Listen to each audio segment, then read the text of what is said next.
Hello दोस्तों, सबसे पहले आप सभी को मेरा नमस्कार। ऐसा कौन है जो शख्स खेसारी लाल यादव के परिवार को ऐसा बोल रहा है? भोजपुरी एक्टर खेसारी लाल यादव की पत्नी और बेटी को रेप की धमकी मिली है।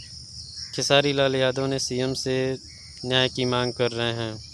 खेसारी लाल यादव ने कहा है कि मुझे प्रशासन से न्याय मिलने की उम्मीद है। भोजपुरी के सुपरस्टार खेसारी लाल यादव ने बिहार के मुख्यमंत्री नीतीश कुमार और डीजीपी एसके सिंघल ने सोशल मीडिया पर अपलोड किए गए एक वीडियो में अपनी पत्नी और बेटी को दुष्कर्म की धमकी देने वाले शख्स के खिलाफ कार्रवाई करने को कहा है।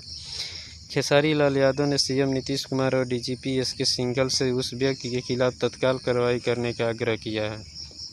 आरोपी मानसिक रूप से बीमार लग रहा है। वह न केवल मुझ पर अभद्र भाषा का प्रयोग कर रहा है, बल्कि मेरी पत्नी और बेटी को दुष्कर्म करने की धमकी भी दे रहा है।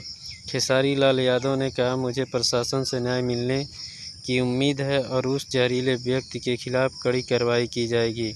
खेसारी लाल यादव ने कहा, मैं यह फैसला अपने प्रशंसक पर छोड़ता हूं कि मैं उस व्यक्ति के खिलाफ क्या करूंगा। अपने प्रशंसक के लिए रहता हूं और हमेशा उनके सुझावों का पालन करता हूं।